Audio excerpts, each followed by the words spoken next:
Saludos, Masters de Star Wars. Yo soy la sombra del Imperio.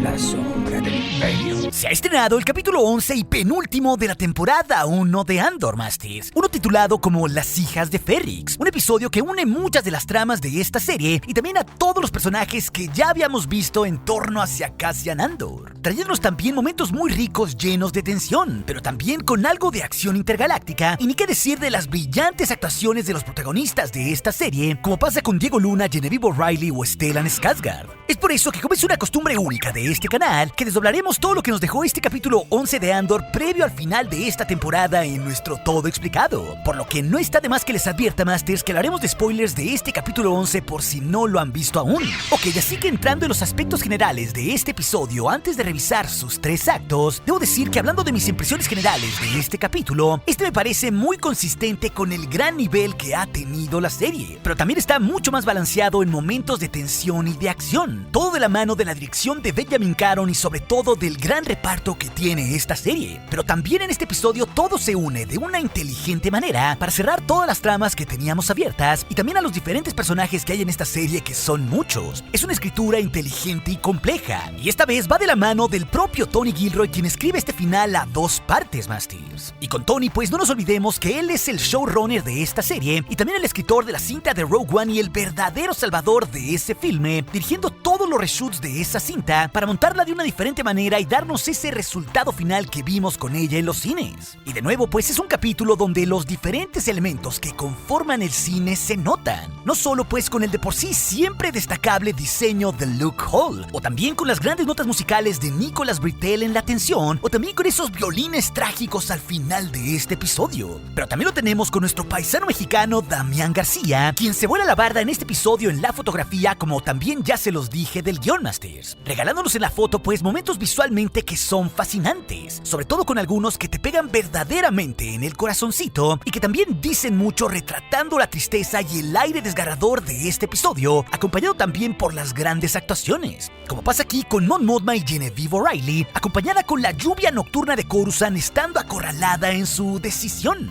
sobre todo sabiendo que tiene que entregar a su hija, y con esto también comprometiendo el futuro de ella. Pero sobre todo lo digo a nivel visual con lo que significa la muerte de Marva Andor, Masters, porque la foto todo es retratado en un principio con tonos fríos y en medio de la oscuridad, junto con el droide B que se queda completamente solo, y el droide pues únicamente es bañado por la luz al ver con sus ojitos cómo las hijas de Ferrix se llevan el cuerpo de una de las suyas, como lo es Marva. Esto pues viendo a B, después la reacción de Cassian te termina por romper y está muy bien montado. Y ni qué decir de la perspectiva de Cassian Andor, donde no solo Diego Luna nos regala un gran momento en su actuación al darse cuenta que en realidad perdió a una de las últimas cosas que le importaba en esa galaxia. Vaya, a lo que voy es que el Imperio, al encerrarlo tanto tiempo, le robó la oportunidad de ver o de despedirse una última vez con su propia madre. Y por si esto fuera más desgarrador, Masters, vemos cómo a pesar de tener la libertad en las playas de Niamos junto con Melshi, e incluso con el significativo hecho de respirar por fin aire fresco, esto en realidad no significa tanto para él porque su pérdida es bastante pesada. Y esto también al mismo tiempo yuxtapone de una interesante manera la vida y la muerte, ya que Cassian se para frente a las playas de Niamos en medio del ocaso como si eso significara el ocaso de la vida de su propia madre. Pero esto de estar fuera de la prisión y enterarse de la muerte de su propia madre también es un renacer para sí mismo, porque es su propia madre la que lo termina por impulsar a dar el paso faltante para enfrentar al Imperio y a todas sus injusticias. Y él inclusive al final, pese a todo su dolor, se muestra muy decidido a hacerle saber a toda la galaxia cuál ruin es el Imperio por todo lo que le hicieron a él y a Melshi en Narkina 5. E inclusive esto también es tan simbólico, Masters, que visualmente si recordamos el primer arco de esta serie, la joven Marva fue bañada toda de luz cuando rescató al niño Cassian en su mundo natal. Pero ahora pues todo esto es mucho más agridulce y simbólico teniendo escasez de luz, ya que esto no solo es una metáfora de que la vida misma de su madre se ha ido con esos pocos rayos de luz que hay en la costa de Niamos, sino que también en todo esto hay una desgarradora rima visual con el propio destino futuro de Cassian conectando con Rogue One, ya que curiosamente experimenta la muerte de su madre en unas condiciones muy similares a las de su propio yo junto con Jyn Erso 5 años después en las playas de Scarif. Visualmente pues el parecido es innegable, Masters. Es como si las costas de Niamos o de Scarif, viendo ahí el horizonte horizonte en dos momentos distintos de Cassian significaran lo mismo, ya que tanto en el presente como en el futuro de Cassian solo hay pérdida y dolor al estar en esta lucha. Y ni qué decir, pues, de los momentos de moralidad oscura en la rebelión, con dos pesos pesados a nivel actoral como son Forrest Whitaker y Stellan Skarsgård, mostrándonos, pues, esa cara cruda de los rebeldes en la reunión que tienen Zoe con Luthen, decidiendo por la vida de otros como si fuera lo mejor hacia la causa rebelde. Y esa misma temática, pues, la vive la propia Mon Mothma en Coruscant, desgarrada por el destino en el que tiene que poner a su propia hija Lida, también para poder salvaguardar el destino futuro de la Alianza Rebelde. Todo, pues, en pro de la lucha contra el Imperio. Vaya, por todos lados en este episodio, Masters, vemos la pérdida y el sacrificio de estos distintos rebeldes, tanto con Cassian, con Luthen, con Zoe Gerrera o hasta con Mon Mothma. Y la verdad es que todo esto hace que el momento de acción espacial de este episodio, a pesar de ser muy bueno y estar muy bien montado mostrando a la Fondor en contra del Imperio, que este gran momento pues termine por pasar a un segundo plano. Aunque claro, esto también nos demuestra que Luthen Rael de cara al final y sobre todo en la más que confirmada temporada 2 de Andor, será una verdadera caja de sorpresa para los rebeldes. Por todo esto, Master, sumado claro a la dirección de Benjamin Caron, creo que genuinamente, como diría el buen Galen Erso en esta galaxia, este episodio 11 de Andor es verdaderamente cine. Ok, pero pasando a los tres actos, Masters, estos son muy sencillos. El primero en realidad es bastante largo, uniendo mediante la muerte de Marva a prácticamente todas las subtramas. El segundo es ver a Luthen Rael junto con Zoe Gerrera hablando de la guerra, y el tercero es el escape de Luthen en la Fondor junto con el desgarrador epílogo que es la pérdida de Cassian. Así que en el primer acto, en esencia nos muestra cómo por un lado están desconectados del universo tanto Melshi como Cassian, quienes sobreviven aún en Narkina 5 tras su fuga de la prisión y se andan escondiendo de las patrullas imperiales, hasta que así los dos ven la oportunidad de robar un Quad Jumper y son capturados por dos alienígenas, que curiosamente minutos más tarde terminan por compadecerse de ellos, porque todos ellos en ese planeta pues en esencia han vivido las terribles cosas que ha hecho el Imperio ahí. Melshi y Cassian al ser esclavos para la fabricación de armas del Imperio, y los dos alien locales viendo cómo su mundo fue transformado porque ahora ya no pueden ni pescar en paz para comer, porque los mares de Narkina 5 ya ni siquiera tienen peces. Todo pues por las prisiones que construyó el Imperio allí. Y esto, Masters, de una forma sutil, inteligente, pero consistente con la saga, nos da evidencia cómo el Imperio devasta todos los sitios que toca y también a su población, como ya pasó en Kashyyyk o Lothal, contaminando esos mundos. Y todo pues para sus proyectos armamentísticos. Aquí en todo esto pues se unen diferentes contenidos de una fina manera. Pero este primer acto, además de ser el más largo, es el más complejo, porque personalmente, Masters, yo no vi venir antes lo que en realidad iba a unir todas las tramas de los diferentes personajes de esta serie. El Gilroy pues une todo con finas hebras en torno al fallecimiento de Marva Andor desde el principio de este episodio, y eso termina por ser lo que mueve toda la trama para ver la reacción no solo de la gente en Ferrix o de Vi, sino del propio Andor más adelante hacia el final del episodio. Pero también vemos las reacciones de esto en torno al Buró de Seguridad Imperial por medio de Dedra Meero para permitir que haya un funeral de Marva en las calles de Ferrix para tenderle así una trampa a Cassian por si se presenta. Pero también vemos al loco acosador Cyril Karn también enterándose de esto gracias a Linus Musk, para así básicamente perseguir a su némesis con el cual vive obsesionado. Pero también todo se junta gracias a la red que tiene el propio Luthen Rael queriendo terminar con el cabo suelto que es Cassian, ya que Rael en realidad no se entera de lo de Marva sino hasta el segundo acto, pero su red de informantes sí lo sabe gracias al trabajo en conjunto de Bell y Cinta, quien esta última pues se la ha pasado vigilando la casa de los Andor mientras finge ser una barista frente a ella. Al igual que curiosamente el Imperio también infiltra informantes en ese bar como si fueran simples clientes por si Cassian regresa a su casa. Y es así, conociendo esto, que la propia Bell es quien se lo informa en Coruscant a Kleya para que ella termine por informárselo a Luthen Rael, quien está ausente de su taller. Vaya, es bastante claro que todo comienza a colisionar en Ferrix en torno a los Andor, previo al gran funeral que será el episodio final de esta temporada. Y claro, es bastante obvio que de una forma u otra Cassian regresará para darnos un gran espectáculo, uno que también vendrá con mucho dolor al haber perdido a su propia madre. Desde luego, Masters, también es muy rico saber que como una gran tradición, todos en Ferrix tras morir son convertidos en ladrillos. Y ojo que en ese mundo todas sus construcciones están llenas de ladrillos, algo que de una rica manera visual nos retrata cómo la gente local le rinde honores a todos sus muertos, como también se nos dice pues que ese será el destino de Marva. Desde luego tampoco puedo dejar de señalar lo bien retratado que está en este episodio el droide Vi, porque en todo momento te compadeces de él como si fuera una mascota de la familia que se queda completamente sola en la casa al morir su dueña. Y la verdad, Masters, esto es un momento bastante triste.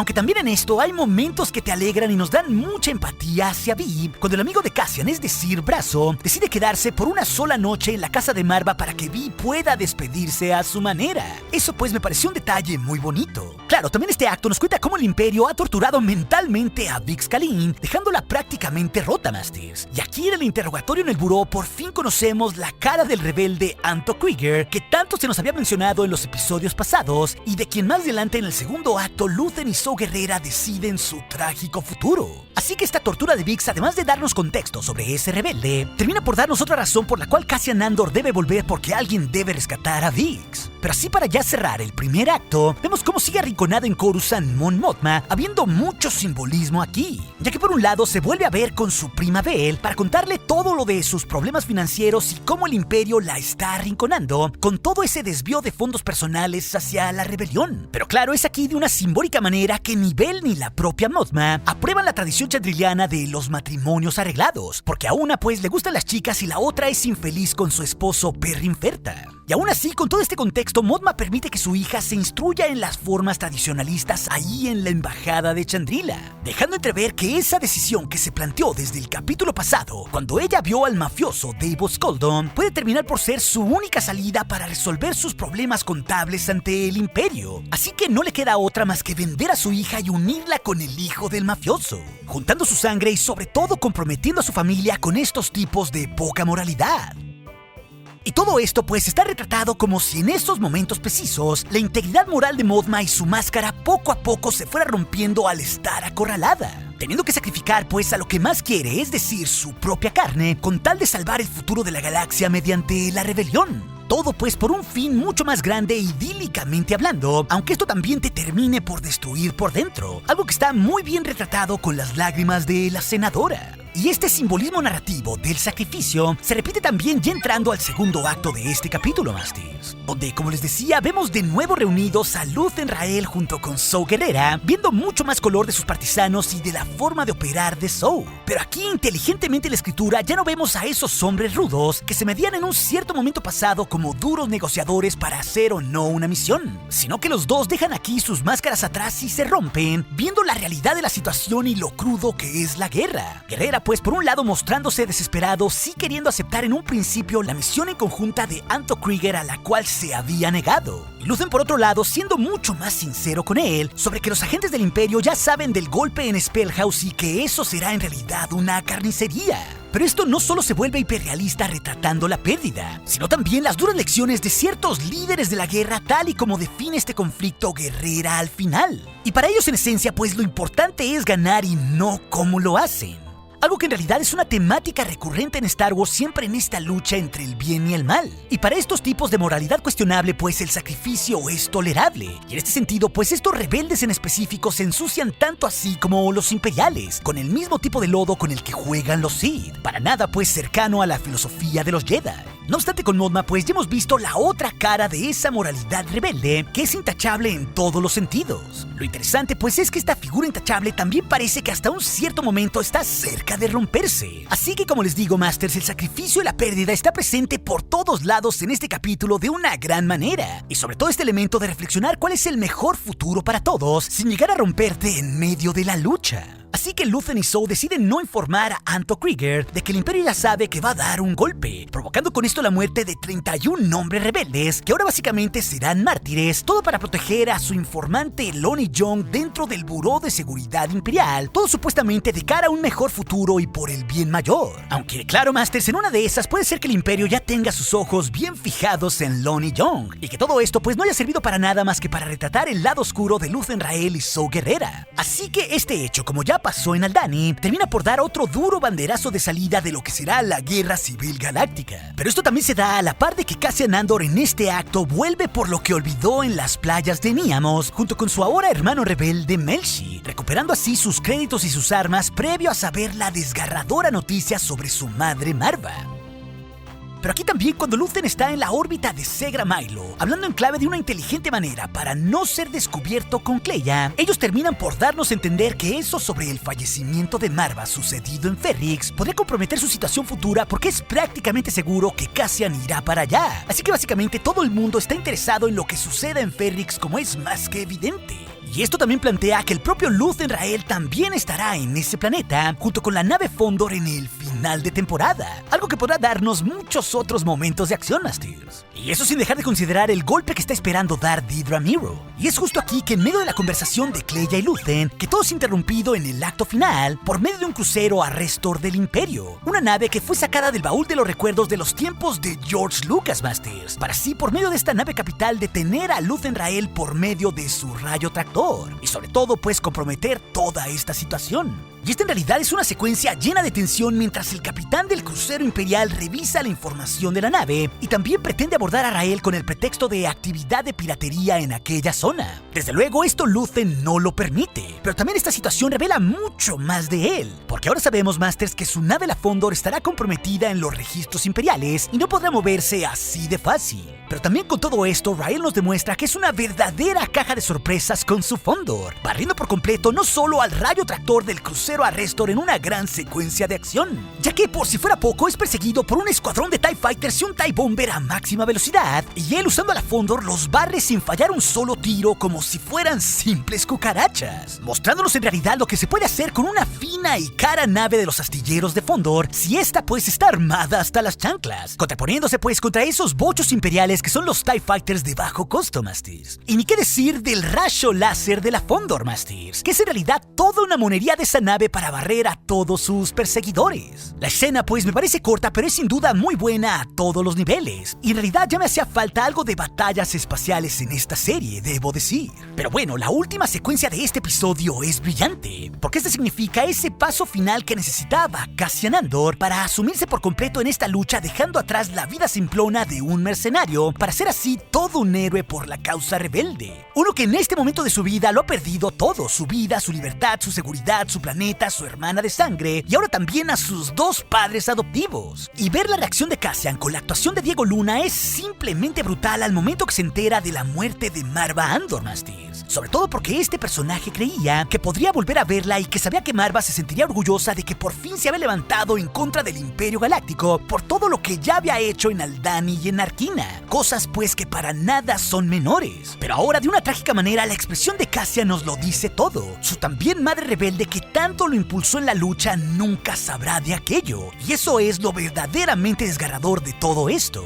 Fuera también del enorme y rico paralelismo de esta escena con la propia muerte futura de Cassian Andor vista en Rogue One. Todo esto me parece brillante, Masters. Pero en este final, Cassian y Mercy nos dan otro elemento que conecta con la rebelión y con la cinta de Rogue One, porque sabemos bien que los dos darán su vida por la causa 5 años después en las playas de Scarif, robando ahí los planos de la Estrella de la Muerte, ya que ellos en este punto se dividen y prometen contarle a todos los que conocen lo que vivieron en la prisión de Narkina 5, construyendo unas misteriosas piezas que apuntan a la estación de batalla del Imperio y a las múltiples armas que este tenía. Todo pues para así develar lo que en realidad son las oscuras entrañas del Imperio de los Sith, Masters. Y esto pues también es sumamente simbólico, porque ellos dos y sobre todo Cassian son una muestra tangible de que las personas de a pie ya están comenzando a levantarse en estos tiempos y sobre todo a no soportar más las terribles injusticias y brutalidades del Imperio Galáctico, algo que no solo eclosionará en los años venideros, sino también en el siguiente capítulo final de esta temporada 1 de Andor. Pero si también te interesa conocer las curiosidades y los easter eggs de este episodio 11 de Andor, o todo lo que nos ha dejado los episodios anteriores de esta serie, esas historias te las dejaré aquí en las pantallas finales cuando hayan sido publicadas. Y recuerde, nuestro aliado es la fuerza y un poderoso aliado es. Hasta aquí su amigo, la sombra del Imperio.